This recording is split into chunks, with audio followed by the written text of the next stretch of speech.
Hello friends, मैं doctor Saurabh, मेरे channel में आपका स्वागत है। दोस्तों, अभी तक हमने काफ़ी मेडिसिन और प्रॉब्लम्स डिस्कस की, उसका बहुत ही अच्छा रिस्पॉन्सेस मिला। आपका बहुत बहुत शुक्रिया। दोस्तों, आज का जो टॉपिक है थोड़ा सा सीवियर है और थोड़ा सा सीरियस है, और आप लोगों की डे टू डे लाइफ में अक्सर आप लोगों ने देखा होगा ये प्रॉब्लम। दोस्तों, आज का जो टॉपिक है वो है इस्केमिक हार्ट डिजीज़। ये क्या होता है, कैसे होता है, क्यों होता है, इसी के बारे में थोड़ी सी चर्चा करेंगे। तो चलिए शुरू करते हैं। दोस्तों, इस्केमिक हार्ट डिजीज़ आपकी सामान्य भाषा में बोला जाए तो दिल की एक ऐसी बीमारी जो खून जब दिल की तरफ आता है तो उस वेसल्स को, उस आर्टरीज़ को, उस धमनी को मतलब उसमें हिंड्रेंस क्रिएट करे या उसको रोके, उसको किसी तरह से उसको ब्लॉक कर दे, या कोई भी कारण ऐसा हो जिसकी वजह से खून धीरे रिसाव हो या कोई भी इंजरी हो जाए, जो हार्ट तक खून ना पहुंच पाए, उसी को इस्केमिक हार्ट डिजीज़ कहते हैं सामान्य भाषा में। तो दोस्तों, ये होता कैसे है? दोस्तों, इसके बहुत से मुख्य कारण हैं, लेकिन रिस्क फैक्टर्स जो हैं उसको, जैसे हमें स्मोकिंग है, हमें सिगरेट पीने की आदत है, हमें हाई कोलेस्ट्रॉल हो जाए, हमें डायबिटीज़ हाई हो, और हमें हाई बीपी हो, और हमें मतलब ना सोने का, मतलब हम चाहे जितनी कोशिश करें हमें नींद ना आती हो, ये सब उसके रिस्क फैक्टर्स हैं। मतलब ये कारण हो सकते हैं। तो एथेरोस्क्लेरोसिस यानी उसमें कोलेस्ट्रॉल, जो आर्टरी होती है, कोरोनरी आर्टरी, उसमें कोलेस्ट्रॉल या कोई भी ऐसी चीज़ जमा हो जाए जिससे ब्लड फ्लो रुक जाए, अगर ऐसा कंडीशन आती है तो वो इस्केमिक हार्ट डिजीज़, या फिर उसे CAD भी कहते हैं, कोरोनरी आर्टरी डिजीज़ भी कहते हैं। दोस्तों, ये हुए रिस्क फैक्टर्स। लेकिन दोस्तों, अगर कंडीशन ऐसी हो तो क्या क्या इसके साइंस हैं? देखो, इसके साइन में जैसे आता है कि आपका एंजाइना पेन होगा। ये हार्ट का जो पेन होता है आपका, ये पूरा हाथ तक आएगा, शोल्डर आपका बहुत दर्द करेगा पूरा।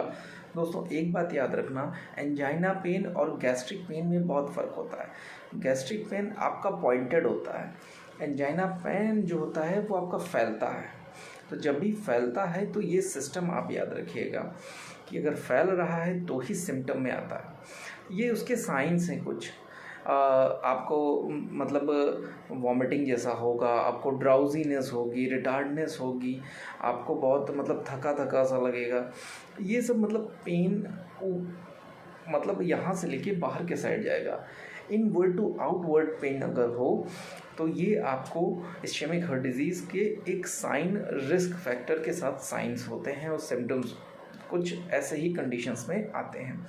सामान्य भाषा में ये सब वो संकेत होते हैं जो आपको ये बताते हैं कि हाँ, कुछ ऐसा होने वाला है, तो आपको डॉक्टर से कंसल्ट करना चाहिए। दोस्तों, इसमें टेस्ट क्या क्या होते हैं जो आपको बताया जा सके कि हाँ भाई, आपको ये प्रॉब्लम है? देखिए, सबसे पहले तो नॉर्मल ECG कराया जाता है। अगर कुछ प्रॉब्लम्स होती है तो इको कराया जाता है। इको भी सेकंड स्टेज का इको जब होता है, जब प्रॉब्लम्स को क्लियरेंस देना रहता है, उसे डॉपलर, कलर डॉपलर कहते हैं। जब वो कंडीशन आती है तो वो आपको, और क्लियरेंस के साथ वो रिपोर्ट्स आपको मिलती है। जब आप डॉक्टर के पास जाएंगे तो आप बताएंगे कि मुझे ऐसा ऐसा पेन हो रहा है, ये कंडीशन है, तो वो ये कराते हैं इन सिम्टम्स के, इन साइंस के, इन संकेतों के आधार पे।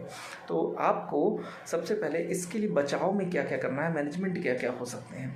मैनेजमेंट में देखिए, सबसे पहली चीज़ होती है, तो अगर आपका कोलेस्ट्रॉल हाई है तो आपको रेगुलर एक्सरसाइज करनी होगी। सबसे पहली चीज़, आपको रेगुलर एक्सरसाइज करनी होगी, कम से कम आधे घंटे रनिंग करिए या दौड़िए या चलिए, आपको करना ही करना है। और सेकंड थिंग, आपको जो बहुत इम्पॉर्टेंट चीज़ है वो आपको ये है कि आपको एक हेल्दी डाइट लेनी है। हेल्दी डाइट मीन्स आपको बाहर की चीज़ें नहीं खानी है, खाना खाना है, और सबसे पहली चीज़ फ्रूट्स और ग्रीन वेजिटेबल्स का सेवन सबसे ज़्यादा करना है। गाजर इसमें अच्छा रोल अदा कर सकता है, गाजर और चुकंदर, बट आपको सबसे ज़्यादा जो फोकस्ड चीज़ करनी है वो एक्सरसाइज पे करनी है, ताकि आपका जो डिपोजिशन है वो रेगुलेट होकर के बॉडी में वो एक्सक्रीट हो जाए। देखिए, प्रॉब्लम कोई भी कहीं से भी जनरेट हो सकती है, लेकिन मैनेजमेंट एक प्राइमरी होता है। दूसरा सबसे इम्पॉर्टेंट जो इतनी चीज़ के अलावा आपको करना है, आपको पानी अच्छी खासी मात्रा में पीना है। मतलब हर हर 20 केजी पे 1 लीटर पानी, ये एक जनरल व्यू होता है।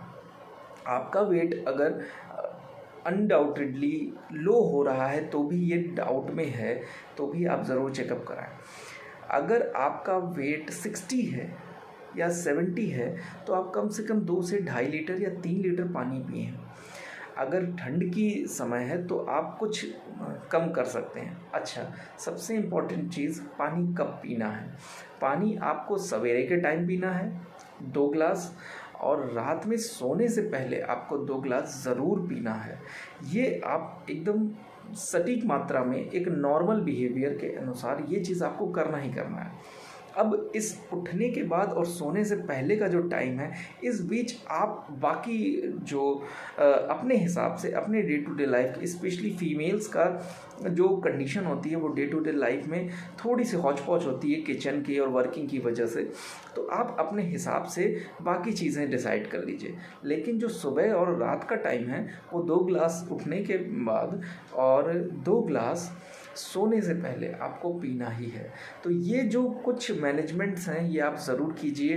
अगर आपको ऐसी कोई भी सीरियस बीमारी होती है, अगर उसकी रिपोर्ट्स में कुछ आता भी है तो भी आप जल्दी से जल्दी अच्छे हो जाएंगे। तो मिलते हैं दोस्तों नेक्स्ट वीडियो में ऐसी ही किसी सीरियस प्रॉब्लम के साथ। तब तक के लिए स्वस्थ रहिए, खुश रहिए। बहुत बहुत धन्यवाद।